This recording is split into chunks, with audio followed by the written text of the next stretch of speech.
ஒரே பூமி, ஒரே குடும்பம், ஒரே எதிர்காலம் நம்மை வழிநடத்துகிறது என ஐக்கிய நாடுகள் சபைக்கான இந்தியாவின் நிரந்தர பிரதிநிதி ருசிரா காம்போஜ் ஐநா சபையில் தெரிவித்துள்ளார். ஐக்கிய நாடுகள் சபைக்கான இந்தியாவின் நிரந்தர பிரதிநிதி ருசிரா காம்போஜ் கூறுகையில், வறுமையை ஒழிப்பதில் இந்தியா துணிச்சலான நடவடிக்கைகளை எடுத்து வருகிறது. இன்றைய நமது செயல்கள் நாளைய ஓவியத்தை சித்தரிக்கின்றன.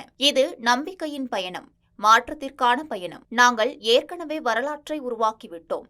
இந்தியாவில் 415 மில்லியனுக்கும் அதிகமான மக்கள் வறுமையில் இருந்து வெளியேறியுள்ளனர்.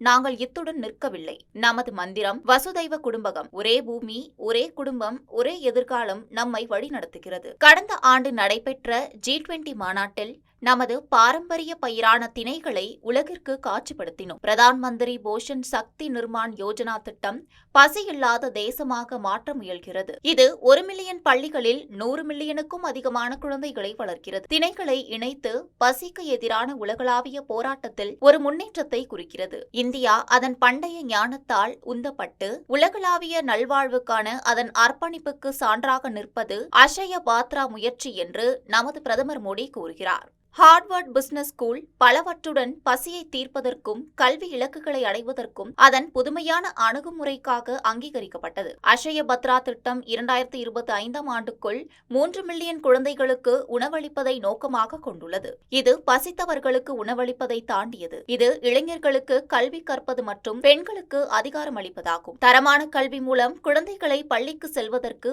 ஊக்கப்படுத்தும். இந்திய பிரதமர் மோடி நமது மாபெரும் இதிகாசங்களை குறிப்பிட்டு ஒருமுறை ஆழமாக சொல்லியிருக்கிறார். உற்சாகம்தான் நமது சக்தி வாய்ந்த சக்தி. ஆனால் அதை நமது சிந்தனை மற்றும் பகுத்தறிவால் வழிநடத்தினால் அதை கையாளும் ஒருவருக்கு அது இன்னும் பலமாகிறது. எந்த சவாலும் பெரியதல்ல என தெரிவித்துள்ளார்.